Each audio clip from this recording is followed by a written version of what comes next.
It is on, this one's on. Oh.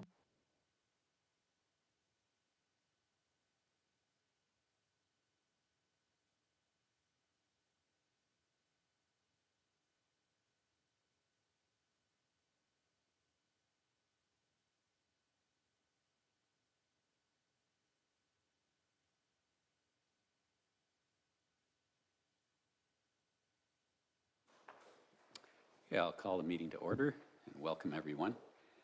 Councillor Woodcock is traveling and can't be with us this evening. We have an amendment to the agenda. If council so approves, it will be a new item under matters for consideration. It will be 8.8.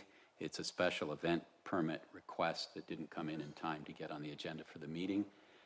Assuming you're agreeable to that, could I get a motion to approve the amended agenda, please?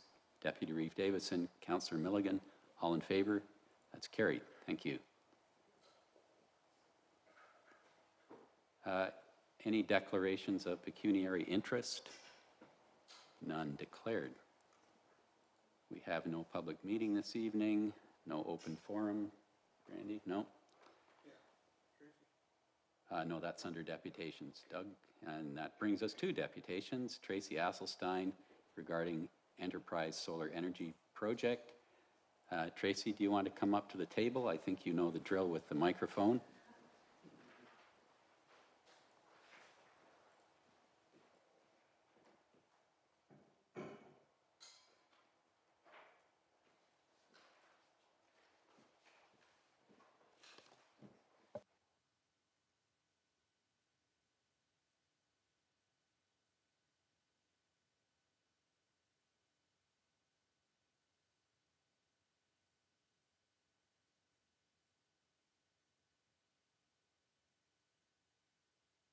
So the floor is yours, Tracy. Go ahead when you're ready. Is this on? Just press the silver button in the middle there. It should light up there. Okay. First of all, I'd like to thank the Township very much for letting me speak today.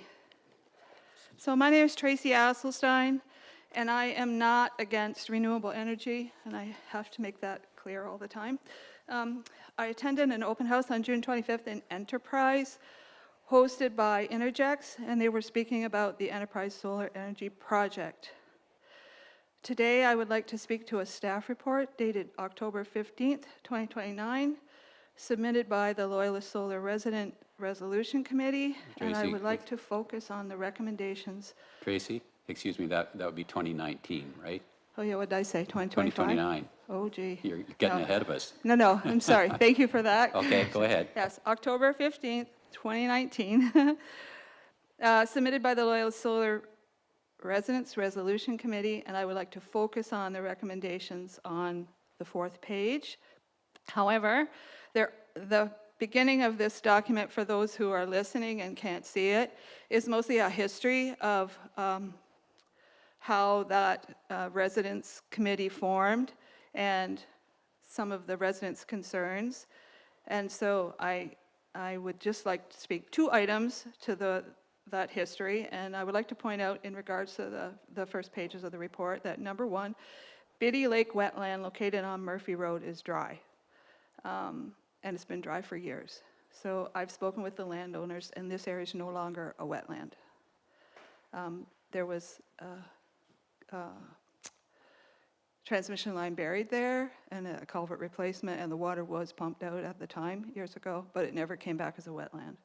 And the second thing is the deterioration of the transmission line poles caused by pileated woodpeckers, and we have to find humor somewhere. And initially, when those poles were put in, right away, the pileated woodpeckers put holes in those poles along the whole 17-kilometer route, and they were first filled with some wood-colored filler, and there were fake painted woodpeckers put on the pole in hopes of deterring the pileated woodpeckers, but that didn't work, and right away they still put holes in those poles. And so currently, any poles that are marked with an orange X have woodpecker damage, and a number of those poles have already been covered with black plastic wrapping, and that will continue. Okay, so for the recommendations, the history is there was a group of residents, 2 residents in particular, myself and Jasmine Cameron, and Councillor Milligan and Jeff Thompson on this committee. And at the end of this, it wasn't easy. There were a lot of heartache, tears, and anger at times that we dealt with, but I'm really glad we did it, because I learned today that the Enterprise Solar Energy Project has not been proposed to Township. I wasn't aware of that till today, but when it does come, or if it does come, I'm hoping that we will have some preparation because of the recommendations that we put together in 2019. I apologize for sending out last night the working copy, and I appreciate that Brandy corrected me today and sent me the actual public copy. And at the end, I will address the one recommendation that was omitted. So I'm going to start with the first recommendation. If it's okay, I'll read the recommendation. Number 1, that all general subcontractors be required to sign and receive a copy of the Community Vibrancy Agreement, Rose Use Agreement, and any other relevant agreements as part of their contract execution with this approved solar contract. During the building of the Loyalist Solar Project, the consensus among the residents, some of the residents, was that the company did what they said they wouldn't do and didn't do what they said they would do. And quite often, if we questioned the proponent, they would pass it along to the contractor, and the contractor would pass the concern, or sort of pass the blame on to the township. And so by having the subcontractors sign agreement, hopefully that will ensure that there's some responsibility. Number 2 recommendation, that council complete an intensive review and impose greater penalties for adherence to construction working time periods. Working times. At times the emails, the company sent out emails every week and said where they were going to be, but as the project went on, these emails weren't updated and they were incorrect. And so at times, roads were closed without informing the public. As well, residents living near the solar installations that work the evening shift found difficulty sleeping, with many assembly workers driving past their places to arrive at work at 5 a.m. And then, all-day construction vehicles pass by. And I think it's important that we empathize with the residents in an area of a construction like that. Number 3, the recommendation that council require a more stringent traffic control plan for the use of municipal and county roads to ensure that the deterioration of the road is limited and the traffic may flow directly without major inconvenience. The Canadian Pacific Kansas City Railway runs through my farm, and it runs in very close proximity to this Enterprise Solar Energy Project site. I have been counting, and there are a minimum of 10 trains a day and as many as 3 trains an hour that go past our place. The road crossings at my place, but more importantly now up near this site, they have no lights and they have no arms that come down. So in my opinion, this is really dangerous. And this is probably my most important point, that no construction vehicle and no assembly workers' vehicle crosses these train crossings. Some young person might be late for work and try to beat a train. The train is very powerful. It trumps everything. There's billions of dollars of material, of product going by my place every day on the train. I have to address Hinch Road, because the people at Hinch Road told us not to forget about them. In the construction of that solar project, Hinch Road, lots of roads were damaged, but Hinch Road was badly damaged. And some residents on the west end of Hinch Road, they put up a camera that determined at the peak of construction that a truck passed by that camera 300 to 400 times a day.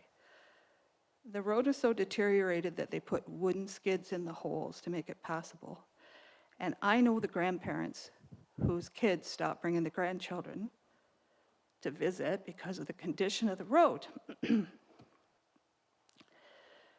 We have many roads like that. We have nice, quiet country roads. They're not made for that much construction traffic especially, so it's just something that we need to be aware of. Now I lost where I am. Okay, I'm on 4. Recommendation number 4 is that the township mandate specific property communication with all property owners within 1 kilometer of panel insulation site and of the transmission line route. Well, I'm happy to report from what little bit of word-of-mouth information I know that there won't be a 17-kilometer transmission line. Can't tell you how relieved I was to learn of that. But I still think it's important that, that the residents that may be affected by a new solar build be contacted by the municipality. I think that's a respectful thing to do for those people. Number 5, that township staff install signage at the landfill educating members of the public regarding the reuse of glass materials or alternative uses and the concerns of contaminating the recycled materials with foreign objects. That was a problem close to where I live. I don't want to go into too much detail about that. I do know that now at the landfill, in the past, the glass and the metal recycling bins were right like this, butt each other. So if you threw something in the metal, chances are, and it was full, it'd get in the glass. I know now that that's separated across the yards at the landfills, and so I don't think glass contamination is a problem. I mean, I'd be happy to answer questions on that, but I don't feel that I need to go on about that. Number 6, that the Township of Stone Mills authorize the creation of a committee earlier in the process and include public representation earlier in the process. And I highly agree with that. A committee needs to be formed early, and so everyone is on the same page. Number 7, that council consider the financial impacts of the property owners along the route and consider facilitating financial incentives from the solar company directly to the impacted residents. That's a tricky one. There's a lot to that one, but I think if council or the township or this residents committee can be aware of things like that, and maybe, you know, I don't want to really supply an answer for that. It's a tricky one, but it's important. And the one I admitted, the one that was in the working copy that back in 2019, when we were finalizing this, there was a deadline, there was some urgency, and I was in New Brunswick. And so recommendation that was removed from the public copy is that the township management to be delegated the responsibility of mediating property owner concerns between two property owners. And I had Jeff take that out. I wish I hadn't now. Now looking back 5.5 years later with calmer, not so frustrated, it was important. And what is behind that is when I realized I was being deceived by this company, and then, you know, I got to know the stories of other people in the municipality, and I could relate to them with like genuine empathy, then people were starting to trust me, and they were giving me like with what their problems were, diagrams, sometimes photographs, but there were things I couldn't solve. I could listen to it and empathize it, but I couldn't solve it. And Jeff was awesome in coming in with his authority and his knowledge, and he like solved a lot of those problems. So I appreciate that, and I wish I had left that in. Okay. Where's my next page? Here I am. Also going back to this one, to the help with Jeff, that Jeff provided. Community divide is a fascinating thing. And I really researched that a lot at the time in Wolf Island and Amherst Island. I went to Milton, actually. If you remember, they built wind turbines there, and then they took them down. And it's a tactic these companies use, and they use it to between neighbor against neighbor, and even family members against family members, and even authority figures. And I think that we have to be aware of that, and we cannot be fooled by that. And yeah, so I want to thank Jeff and Sherry very much for being on this committee. And I'd be happy to answer any questions. And if Sherry or Jeff have anything to add, I would welcome that too. Thanks, Tracy. Thanks very much. Any questions or comments from council? Yes, go ahead, Councillor Lalande. Just, if you would just give a little bit more clarification on the one that you said was really hard. number 7, I think the impact and financial incentives from the solar company. Could you just speak to that a little bit? Because I don't really understand what it is that recommendation would mean. Part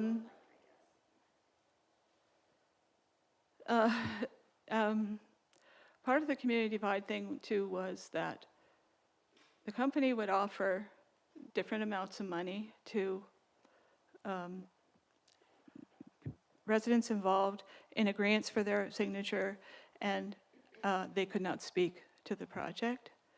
I think that needs to be something, but also perhaps people that are really seriously affected with their tranquility or how their life is going to change would need some financial incentive to maybe compensate in a way for that. You're welcome. Councillor Milligan. I just mostly wanted to thank you, Tracy, for coming. I'm sure this brings up lots of horrible memories. That was a crazy time, and I'm sure it was really hard for you to come. And I thank you for sort of, well, reminding those of us that were here and sort of warning, I guess, the new council members just to be vigilant and watch. None of this has been brought to council yet from this company. So this is really new to us. The first I heard of it was when I heard they were having a public meeting. So I don't even know if anything will be coming to council. I assume it will, but just wanted to thank you. I'm sure it took a lot to come here tonight. Thanks. Yeah, I mean, the very small information I know, word of mouth, and a poorly detailed diagram, I'm not against this project. I'm thrilled that there's no connection line. I'm thrilled there's a transmission line.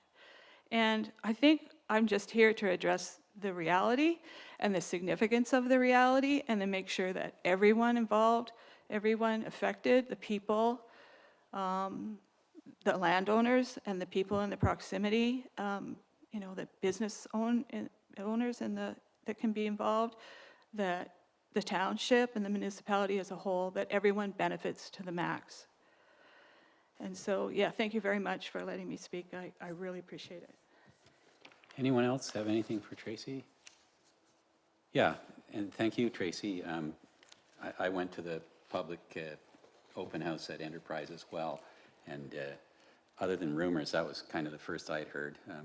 They were very forthcoming, I felt, but I think it's very important what you've brought forward, just to remind us of some of the difficulties we had, and forewarned is forearmed, so I'm sure this time, assuming they do come to council, we'll have a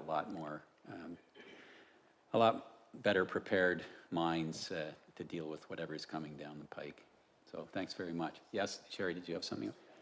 Oh, sorry, go ahead, Jake. Yeah, had a lot of turnover in planning staff recently.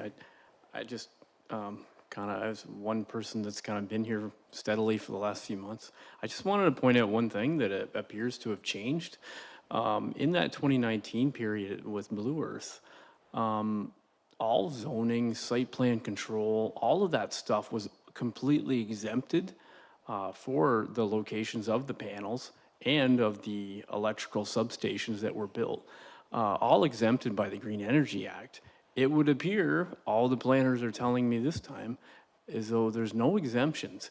And all of these solar panels, substations, transmission lines will all go through the site a rezoning process, a planning process, and also likely site plan control as well. And so I would assume that would mean that the entire plan will be well vetted. And some of the headaches that we went through with that Blue Earth, with like things changing, with very little notice, shouldn't have to happen. Shouldn't be able to happen this time. Just wanted to point that out. Yeah, that's true. I'd forgotten about the implications of the Green Energy Act. That's all changed. It's still, those facts will help mitigate some problems, but they won't mitigate sort of problems of construction process. Things like the road damage and noise and so on and so forth. So that's the kind of thing we'll have to watch out for. But we'll see. They spoke of having another public open house, and then, assuming all is well, they said that they would come to council in September, seeking municipal support. If they get that, they would approach the IESO in October, because that's the final arbiter of project approval, and then we'll see what happens at that point. So, thanks, Tracy. Can I get a motion to receive Tracy's delegation from Councillor Milligan and Councillor Lalande? All in favor? That's carried. Thanks very much. Thank you. So we'll move to items for consideration. 8.1 is Integrity Commissioner appointment. The recommended motion is, well, we've got a decision to make on this one, so I'm not going to put this on the floor because this is an either-or situation. Clerk Teeple, do you want to address this report that you've prepared? Thank you, through you, Reeve Wise. Nothing further to add. Just again, highlighting the report, we've renewed our services with Aird and Burles on 2 occasions now. Greater Napanee is going for an RFP as directed by their council. So if council wishes to continue with Aird and Burles, we can negotiate with them to renew the contract for another extended period, typically 2 years, or we can go out for an RFP with Greater Napanee, potentially Loyalist, and Lennox and Addington County. Thank you. Does council have anything to question or comment on this this report? And if not, does anyone have a present? Go ahead, Councillor Fenwick. Did we put out an RFP before we acquired our current provider? Through you, Reeve Wise, yes, it was a joint RFP with Lennox and Addington County and the other lower tiers, 2019, I believe. Anyone else? Deputy Reeve Davison. Yeah, I remember that, and I think we would be remiss if we don't go for an RFP with our partners. Size usually means for a better deal than going alone. I think we should go for an RFP on it. Okay, Councillor Milligan, did you have a comment? I was just basically going to say the same thing, that it can't hurt to find out unless we have a deadline where we won't have anybody covering. Through you, Reeve Wise, the current contract with Aird and Burles expires December 31st, 2025. So if council decides to do a joint RFP, I would bring that back to the other clerks within the lower tiers and at the county. And I believe there's a report going at Addington Highlands tomorrow night. So we'll find out what they're doing as well. And then RFP would go out in the fall. I think September or October we were aiming for.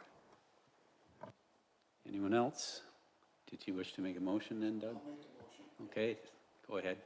Oh, sorry, did you have another comment, Sherry? Okay, yeah. I'll move that we go for an RFP proposal. Do I have a seconder for that? Councillor Milligan, seconds. Any further discussion? All in favor? That's carried. Thank you. Okay, 8.2 is 2026 municipal election voting methods. The recommended motion has 3 choices, so again, I will wait until council deliberates and we get a motion on one of those 3, or perhaps a 4th. Creative council that you are. Tracy, or Brandy, this is you again. Through you, Reeve Wise, nothing further to add. I tried to provide a high-level overview of each voting method for council's consideration. So option 1 being paper ballot only with the use of ballot tabulators. Option 2 being electronic voting only. That would utilize internet and telephone voting. And option 3 would be a hybrid method, electronic and paper ballot voting. So voters could vote by internet, telephone, or paper ballot on voting day. It's my understanding that the township has utilized the hybrid method since 2014. That's correct. That's our current procedure. Any discussion, council? What are your wishes? Councillor Milligan?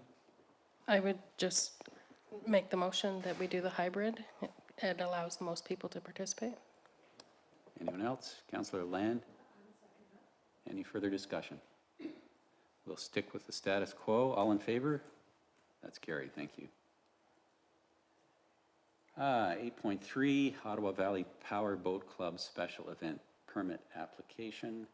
The recommendation is that council receive the report and that council delegate authority to approve the special event permit to staff on condition that all supporting documentation as required under the special event bylaw is provided. Does someone want to get that on the floor with a motion? Deputy Davison, Councillor Milligan, and I haven't clicked my link here. Randy, you're working hard tonight. This has been weeks in the work, not just tonight.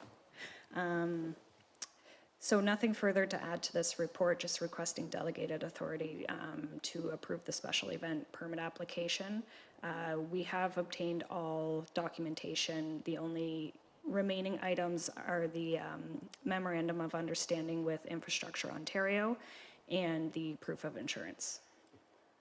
Any discussion? Yes, Councillor Fenwick. I'd make the motion to delegate that authority. We've got a mover and second. Oh, we already have. Yeah. So no further discussion. All in favor? That's carried. Thank you very much. The fourth, or 8.4, is Tamworth Lions Club Special Event Permit Application. There's a theme here. The council received the report entitled Tamworth Lions Club Special Event Permit Application, and council authorized staff to issue a letter of approval to the Lions Club for their fish fry, provided that the applicant completes outstanding permit application requirements. Anything to add to this report? Nothing to add. We have received, I believe, all of the documents to date. I don't think there's any outstanding documents at this time. Okay, I guess I didn't get a mover and seconder for that. Councillor Milligan and seconder, Councillor McDonald. Any discussion? All in favor? That's carried. Thank you. Okay, 8.5 is the Flynn Bridge update. The motion is that council receives the staff report and approves the increases for the purchase of option 2, Flynn Bridge, at $492,870.25. Can I get that on the floor with a motion, please? Councillor Milligan and Councillor Fenwick. And Public Works Manager Thompson, did you want to expand on the report or comment on it?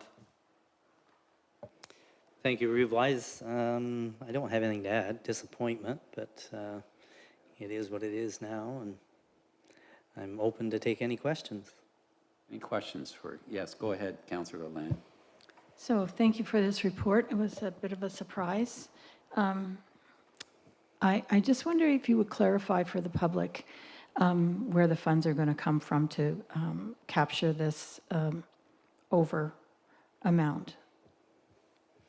So it'll be funded from, we have a CCBF funding. There's an account for that. It's our gas tax funding and our reserves. So our reserves are currently sitting at 1.7, roughly, for capital roads. That's not our equipment account, that's our capital roads account. So it won't be funded by the, it is by the taxpayer, but not in the tax levy this year.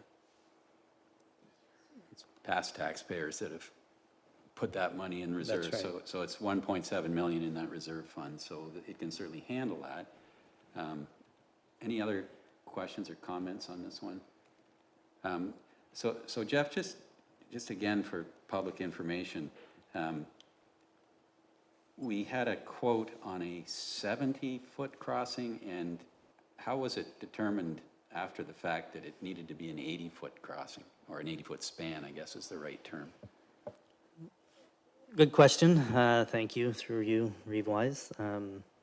So we had some of the engineering done, some of the technical review and soils testing and sampling.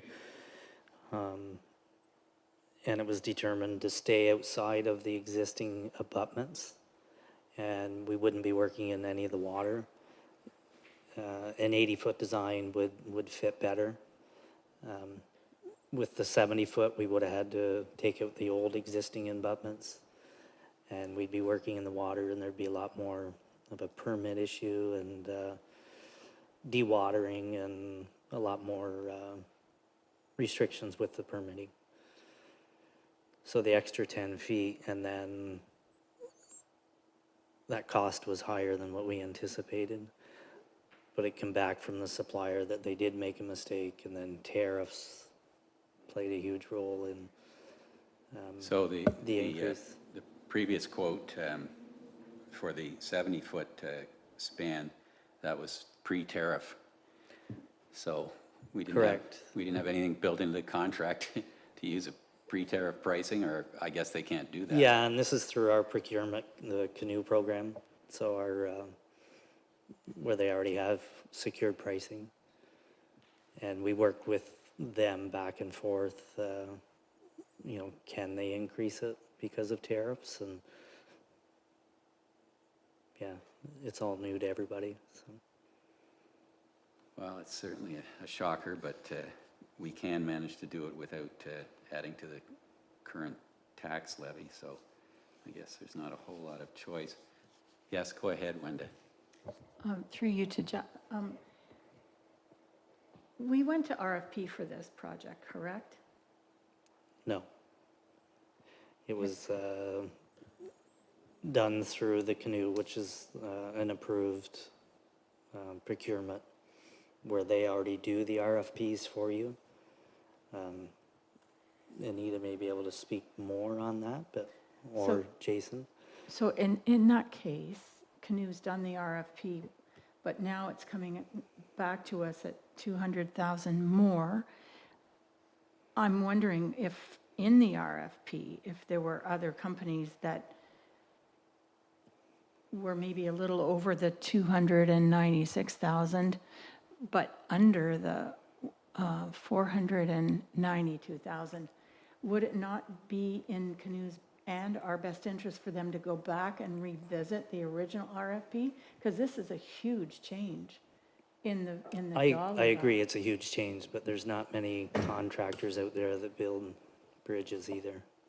So it's kind of a specialty business that, you know, I think there's 3 that we've reached out to, and even after the increases, I reached out to one and still haven't got it confirmed. They just, it's not a business where you can just hire somebody local to go and do it.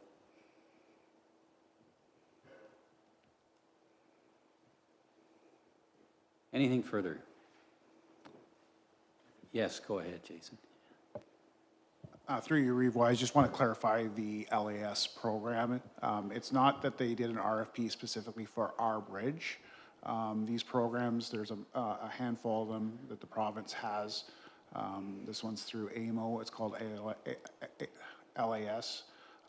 There's a vendor of records to the province, and there's a couple other purchasing vehicles, Ontario Education Collaborative Marketplace, where they negotiate a province-wide preferred pricing through an RFP process, whereby companies will compete for the contract to provide services or products to all participants across the province.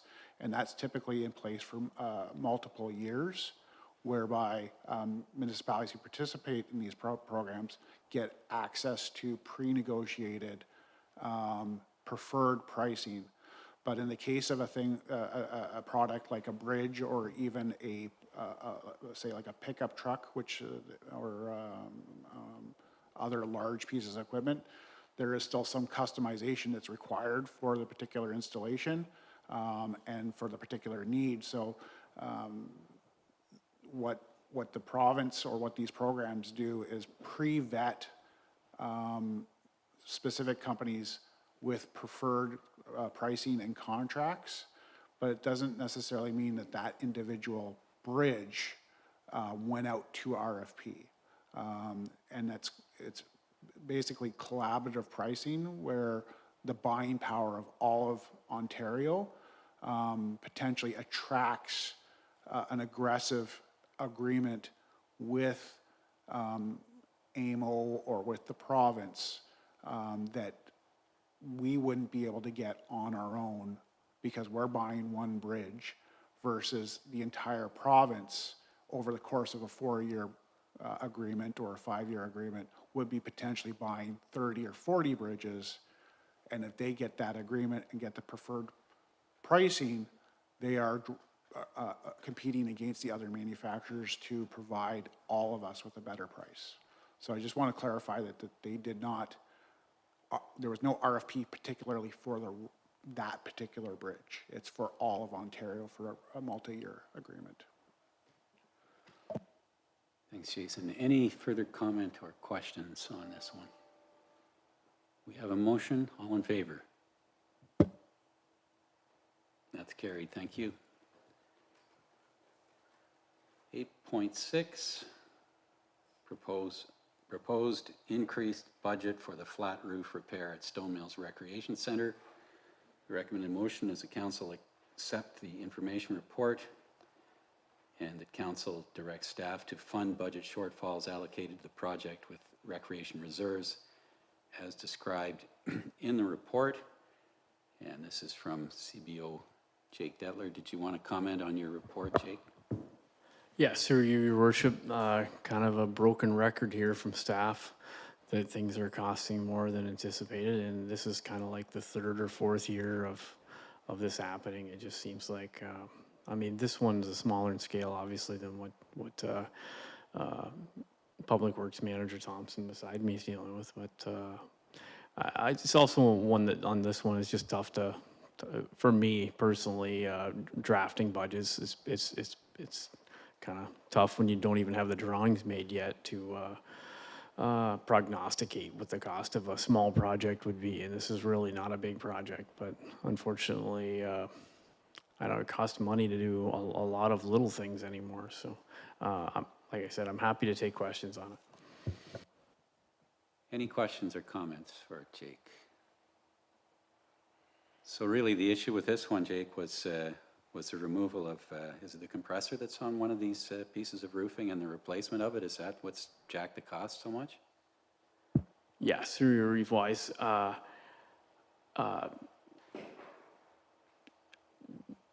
This rather new appliance that's on the roof is full of refrigerant, and that refrigerant needs to be emptied and stored. And then the pipes need to be cut off, and there's quite a few. And then it has to be set on the ground, and then it has to be put back on the roof after. And then the refrigerant has to be welded back together, and then the refrigerant has to be put back in the machine, and everything needs to be up and commissioned. And I mean, I guess that's how much it costs. And unfortunately, like I wrote in the report, it's a brand new appliance. If I had known that the roof was in such a horrible condition, I would have done the roof when we were putting the new appliance on the roof 3 years ago. At that time, there was a lot on my plate in terms of what they were doing, and it was a kind of a huge rehabilitation of the arena. And it just wasn't on my radar that these two roofs needed to be replaced at that point. Thanks, Jake. Anyone else? We have a motion. All in favor? Sorry. Oh, I didn't get a mover and seconder. I imagined that. Can I get a mover and seconder? Deputy Reeve Davison, Councillor Fenwick. Any other discussion? All in favor? That's carried. Thank you. Moving on to 8.7. This is GIP paving noise bylaw exemption request. The recommended motion is that council receive the report and that council approve the requested noise exemption from 7 a.m. on Tuesday, July 8th to 5 p.m. on Thursday, July 10th. And this would be yours again. Randy, anything to add or clarify? Nothing further to add to the report.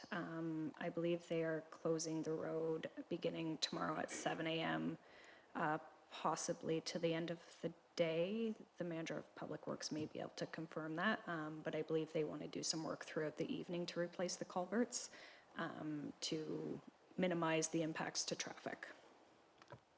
Yeah, I think the information sign actually says 4 a.m. to 8 p.m. Any discussion on this one? Yes, Councillor Milligan. Just a quick question. Would the residents on that road be aware that they've applied for this, or that we may grant the exemption?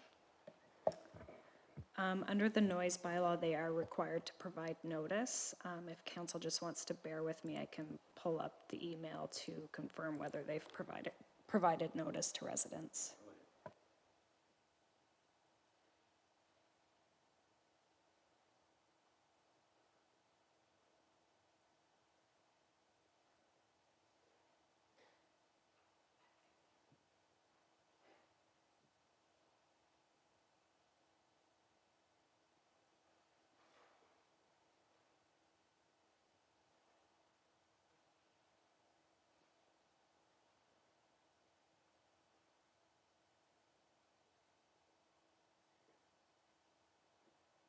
Through you, Reeve-Wise, their application doesn't state whether they've provided notice or not.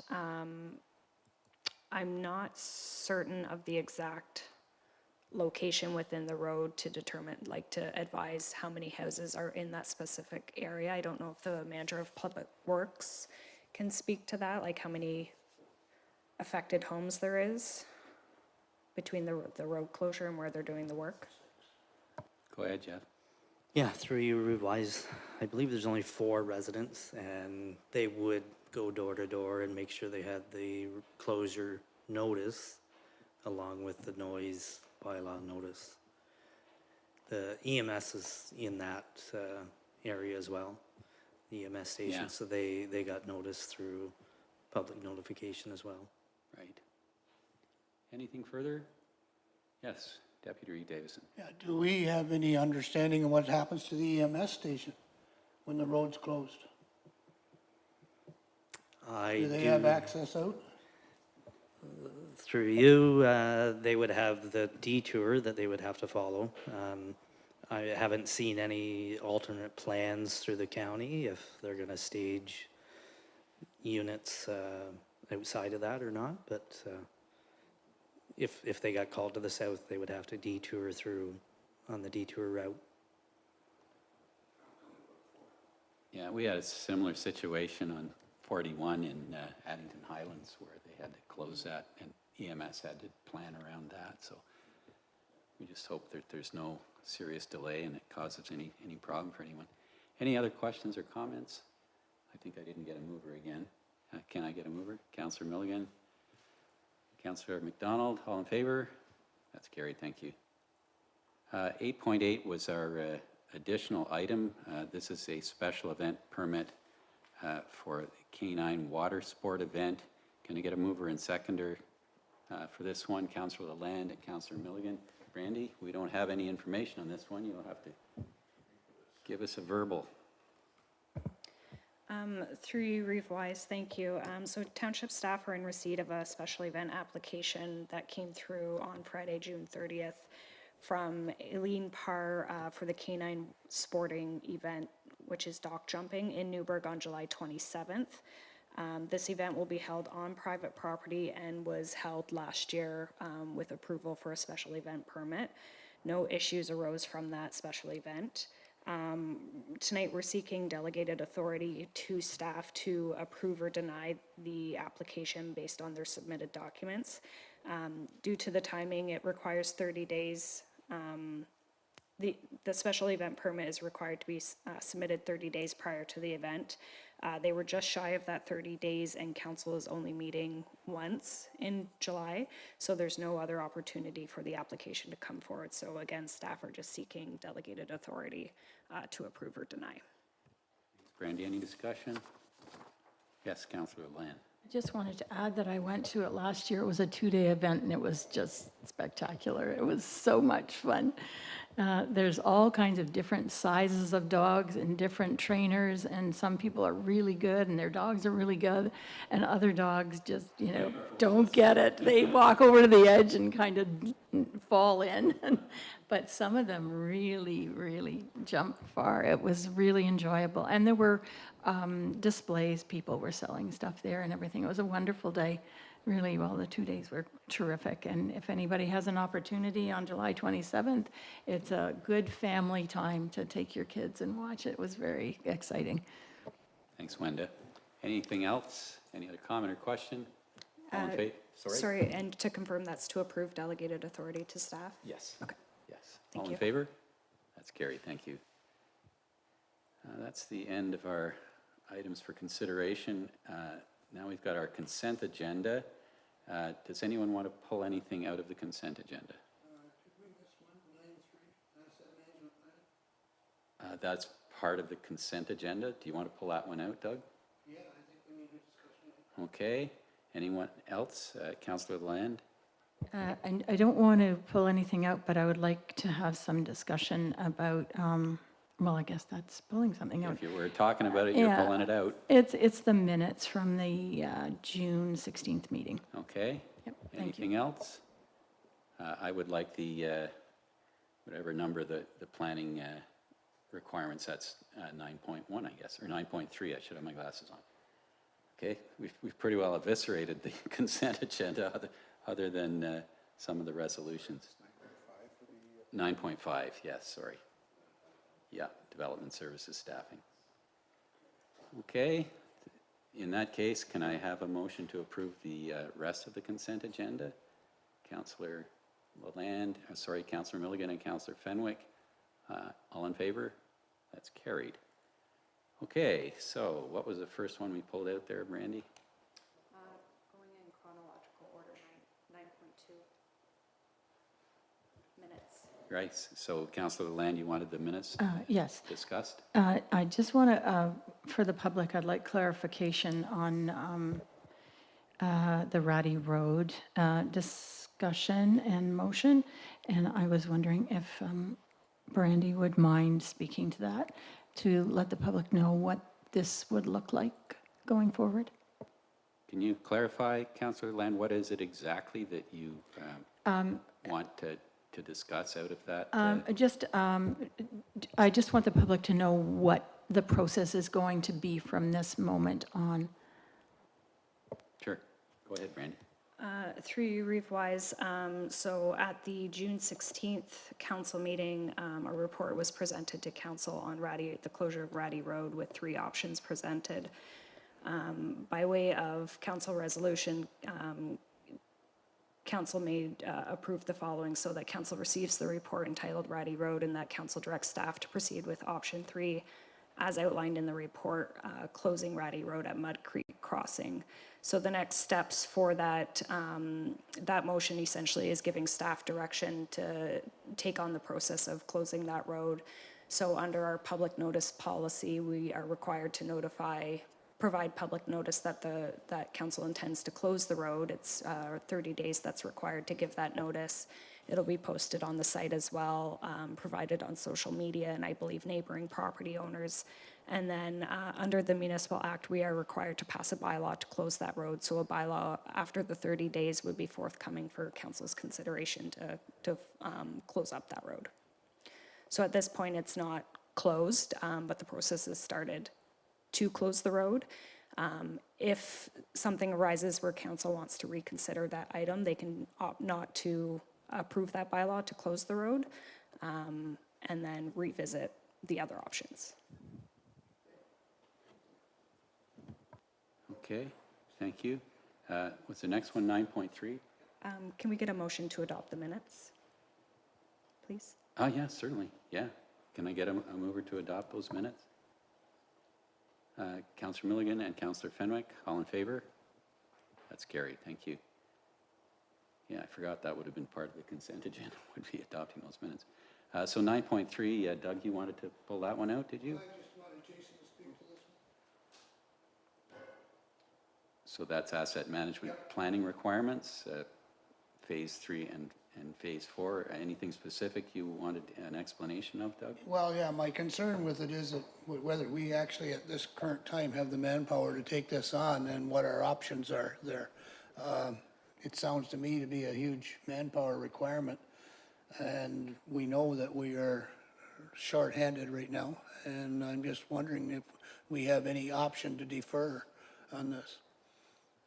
Jason?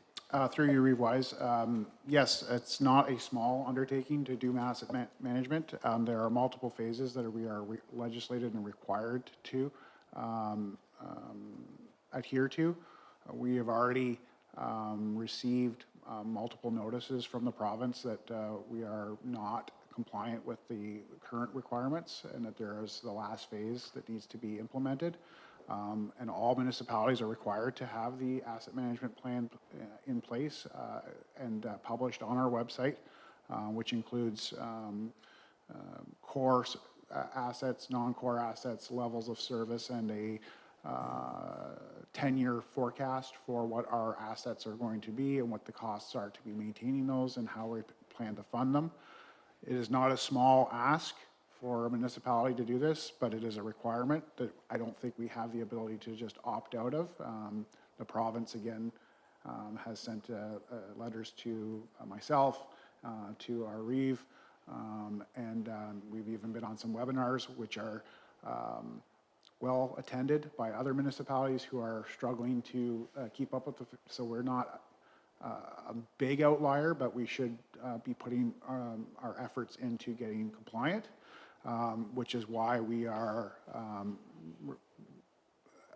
getting outside support to help us with that process and to help us get caught up and then potentially help us establish some processes or methods for maintaining this requirement going forward. I'm not going to say that it's going to be an easy undertaking to do this, given the available resources, but it is a necessary one that we are working through right now. Anything further, Doug? Okay, and Wenda, did you have any comment or question on this one? Just to refer back to the statement, the last statement in the summary, it says, a request for proposal process has been completed to retain professional consulting services to undertake this plan. So speaking to Doug's comment,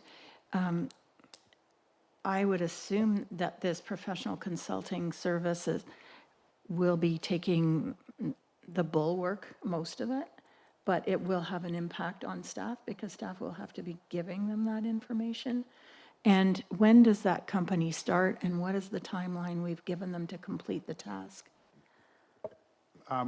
Through you, Reeve-Wise, we are scheduling a kickoff meeting shortly with the company that's going to help us. I would say that there's no situation where we could completely outsource the responsibility for doing this asset management update, plan update, and that there is a certain amount of staff participation going to be required that's unavoidable. And then further to that, there is going to be a certain amount of burden that is required to maintain that plan so it doesn't get stale.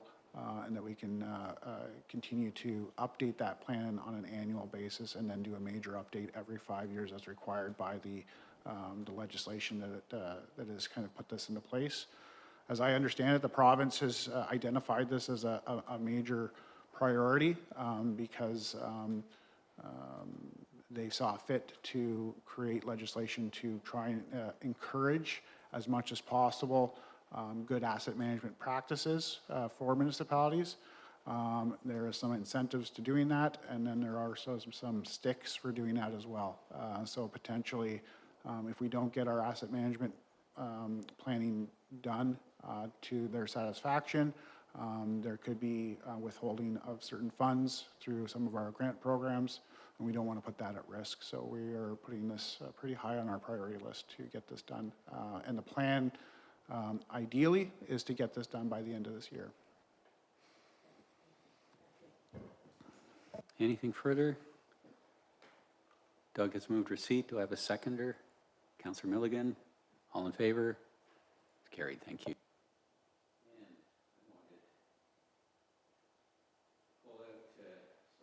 I wanted to pull out 9.5 for discussion. This is an update on development services staffing and interim consulting support. Jason, did you want to address this one? Thank you, through you, Reeve-Wise. I just do want to take the opportunity to acknowledge that we have in attendance tonight Amy Shepard and Holly Crawford, who are from Arcadis. They're sitting at the far end of the staff table there, who are under contract through an agreement to provide us with some planning support as we've had some staff exits, leaving us a bit shorthanded. So they are, again, here to help us manage planning files and facilitate the process that we had internally with our own staff. Job postings have been posted to try and recruit for replacements of those vacant positions. By way of update, the manager planning position, we have extended that posting because the initial posting did not yield a deep enough pool of candidates to go with. So we are widening our search, I guess, to try and fill that particular skill set. As council may be aware, we have seen a number of different planning representatives over the last couple of years through provide services to this council on different files, and a number of people of those people have moved on to other careers or other opportunities. So it is a demonstration of a microcosm of the kind of turnover that is in that sector right now. The planning support that we're getting from Arcadis is fully intended to be an interim measure, but and they're fully aware of that. We've had discussions about that, the search for what the long-term solution is still in flux, and as covered in the report, there may be a need to go to an RFP for a longer-term planning support should we not be successful in finding somebody to become part of our staff in a planning capacity. I don't know if Amy would like to introduce herself at all or take any questions, but Hello, my name is Amy Shepard. I'm a principal of Arcadis and registered professional planner, and really look forward to working with all of you in the township. Thank you. This is my colleague Holly. It's nice to meet you tonight. Hi. Yeah, thanks, Amy. Thanks, Holly, for helping us out. It should be noted that Holly drives all the way from Toronto, so... Oh, sorry, it's Amy. Yeah, yeah. So we really appreciate that effort, although we don't appreciate the mileage that you're going to have to charge. But you do have to charge it, I understand. And then I would also say that Holly had been in the background from the Kingston area with our other planning support that we've had with Arcadis in the past. So, and then Bruce is at the end of the table there, hanging out as well. Her training dog.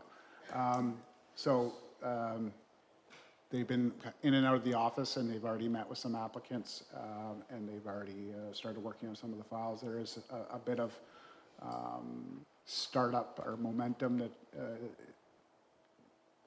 required to get up to speed on some of the active files. It's not like they were able to just drop in and hit the ground running. There was some learning that needed to happen and some consultation, and we're optimistic that we can get some of these matters pushed forward as we address our staffing needs and the planning needs long term. Thanks, Jason. Yes, you may have noticed we had to cancel the July Committee of Adjustment meeting just so that Amy and Holly could get up to speed on some of the files that didn't have enough information to go ahead with a meeting. So, and were all those people notified, and was there any pushback, and was that okay, Amy? Through you, Mr. Chair. We sent out emails a week prior to the scheduled July Committee Adjustment meeting, and then I followed up with everybody with a telephone call. A couple concerns which we've sorted out, and we are well underway in finalizing the staff reports to have all of those items on the agenda for next month. That's good, thank you. Okay, I guess I need a mover and seconder for that one, unless there's any further discussion. Councillor Milligan and Councillor Fenwick, all in favor? That's carried, thank you.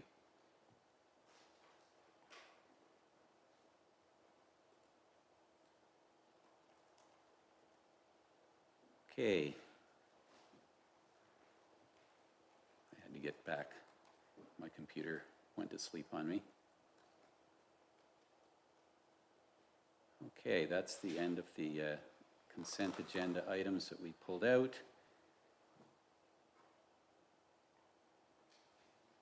And this section is notice of motion. I mentioned in the last meeting that I would be making a motion this evening. I've had a number of emails who misinterpreted my intent. This is about our issue with loss of agricultural land in the township, which is a concern that council shares, starting, I guess, a couple of years ago, prompted by the sale and subsequent division of a property north of Camden East, which is very good farmland. As many of you know, we went through a fairly lengthy process of discussion with an activist group that was also concerned about loss of farmland. So we started on kind of the same footing. Ontario loses the equivalent of something like 300 or 400 acres a day to development, and that development, for various reasons, takes place on prime agricultural land. How developers get around the provincial prohibition on developing prime ag land is a bit of a mystery, but it does happen.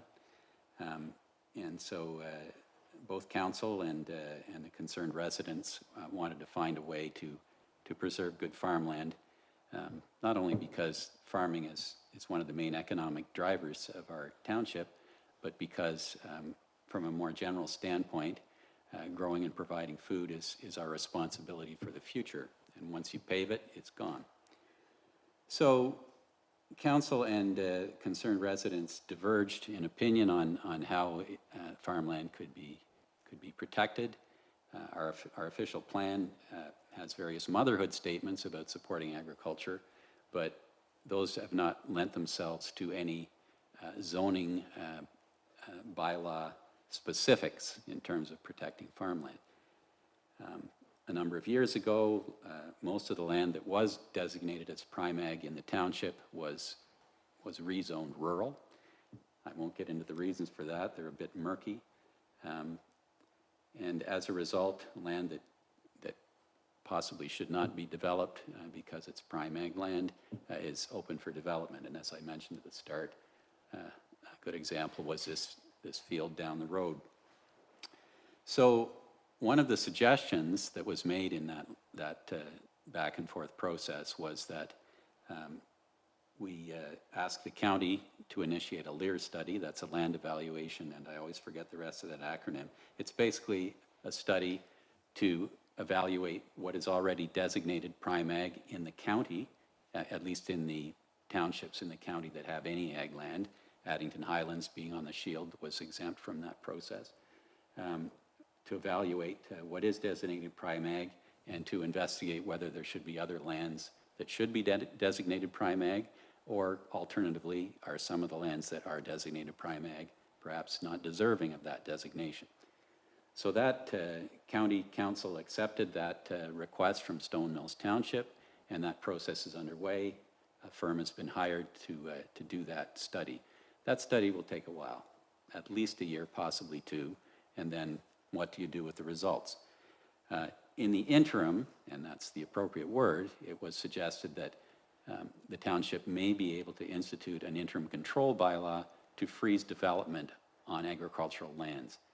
How it would be determined as to which lands would qualify for that designation, that was the devil in the details. So I've had some requests from those people who wanted to see some kind of control in the interim period until LEAR is finalized.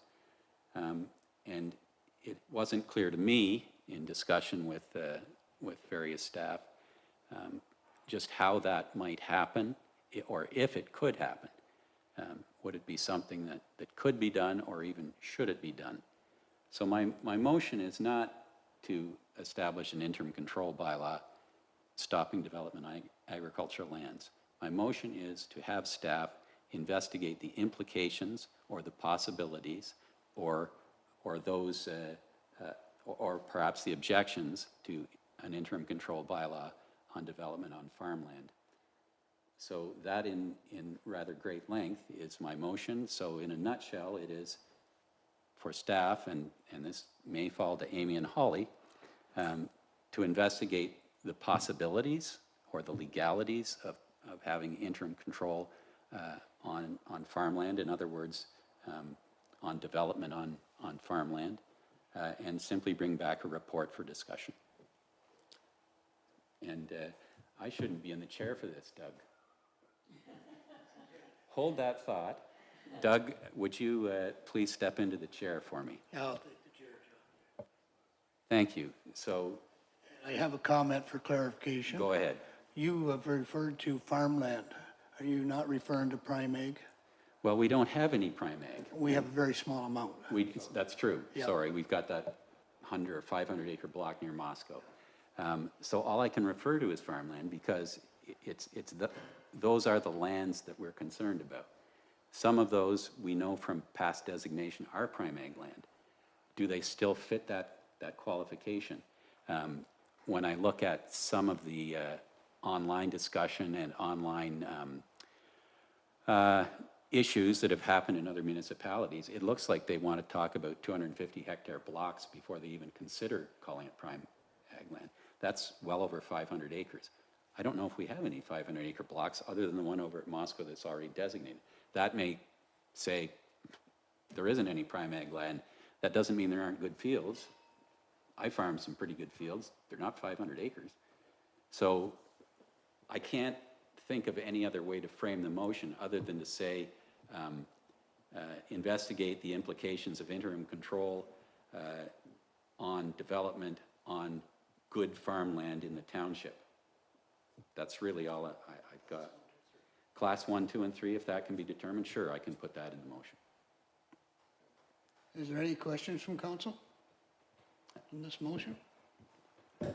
Councillor Fenwick? Yeah, this is difficult. I certainly appreciate what you're saying, John, is not you're asking for a moratorium on anything at this point. But I just think about our short-staffedness, especially in that department that we already are third-partying out. No offense, it's great to have you here. And the burden on the ratepayer to do that. And we've kind of been down this road a lot, and it was even when we did have a full planning committee and full planning staff.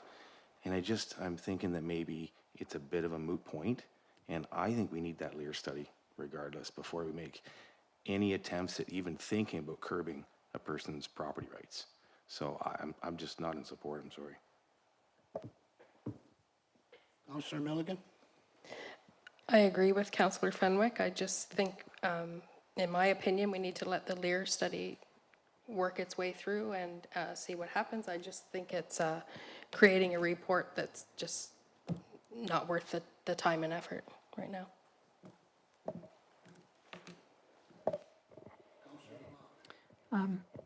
I agree. And initially, when we were talking about this subject, this hot topic, and the Lear subject came up, we were told it could take anywhere from 2 to 5 years. And my concern at that point was, if it does take 5 years, then, wow, we're leaving maybe potentially some really good farmland up for grabs. But if it's, you're saying 1 to 2 years, that can happen pretty quickly. And I think we've heard from some farmers who do not want us to put in an interim, I don't even know if legally we can put in a moratorium, because I know that was a question on your mind. Can we legally do that anyway? So I would like to save our new planners the time and energy and allow the Lear study to run its course and then see where we're at. From the sounds of it, it's going to be done in a much more timely manner than we originally thought. Questions, Councillor Reeve Weiss, please. So I understand where you're coming from, but you're really not addressing what I'm moving. I'm not proposing a moratorium.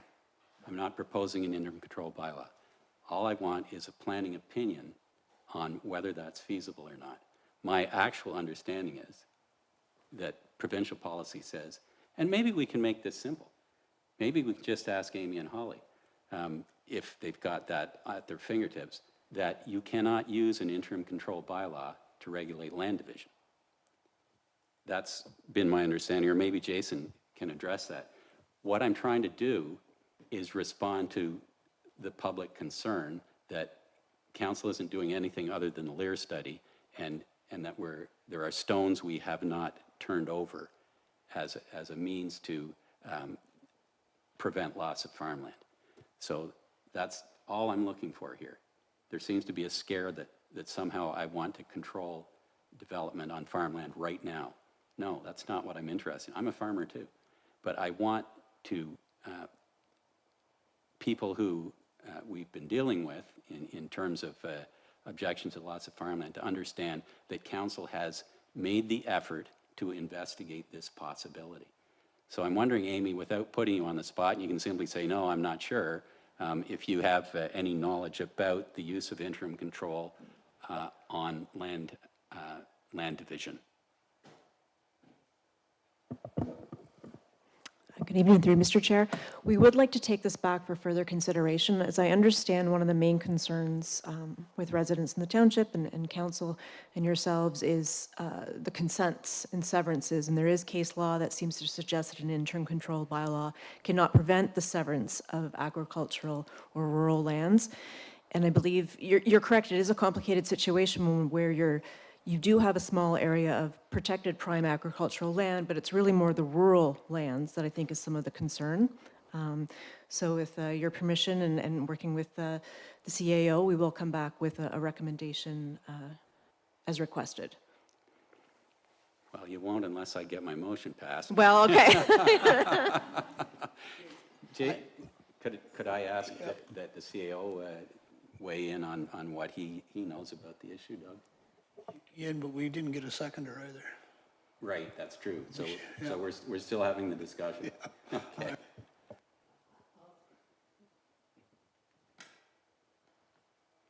You're dealing with this, though. I'll second the motion so that we can have the discussion. Yeah, through you, Chair Davidson.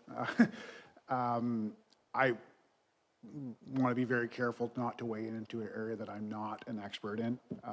The only thing that I am aware of is that there is a case that was published about this very thing, where it goes into some detail about whether or not an interim control bylaw can be used to prevent severances. And it seems that the article that's available on the internet, if you do a search, does speak to only regulating land use, not land division. But should this motion pass, then it would be our job to flesh out some of that and come back to council with a bit of an opinion and further clarification on what the pros and cons of a potential interim control bylaw would be. Again, from a staff point of view and planning point of view and legal point of view. Discussion? Seeing Through you, Mr. Chair, so just for everyone's clarification, I'm just going to read the motion out loud so everyone is aware. That staff be directed to bring a report back to council on the feasibility of enacting an interim control bylaw to deal with concerns related to the loss of agricultural land to development on class 1, 2, and 3 soils in the township of Stone Mills. all the question, all those in favor? Those opposed? Motion. Please. Thank you, Doug. Okay, item 12, announcements. Anyone have anything they wish to share? Yes, Councillor Land. So I'd like to go back to Tracy Asselstein's delegation and just ask a question about it. Did we receive it? Like, was it a received thing? And we didn't put any action to it because we haven't heard anything from this development company officially. I guess Tracy put a lot of really good work into her delegation and brought up a lot of good points. And I don't want them to get lost in the shuffle when and should this Energex Gents company come to council, which apparently it's a September, October thing. So I would like to, I don't know, can I task staff or ask council to task staff to just store that document that Tracy provided for us?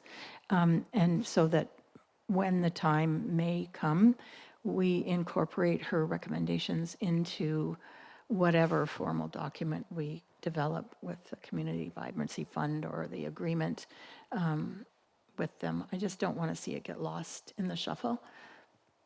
Well, we're certainly aware, and it's part of the public record now, what Tracy's brought to our attention, so I don't think that requires a motion or anything. No, we have the minutes from 2019 with those recommendations in it from the committee. The resolution from council at that time was that, just one second, I had it pulled up, that council acknowledged the submission of the recommendation for consideration of future solar projects within the township. Anyone else? Any announcements? None? We have no closed meeting this evening. In that case, I need a confirmation bylaw for this meeting. Councillor Milligan, Councillor McDonald, all in favor? That's carried. And I need a motion to adjourn. Councillor Fenwick and Councillor Lalande, all in favor? It's carried. Thanks very much. Thanks for coming, everyone.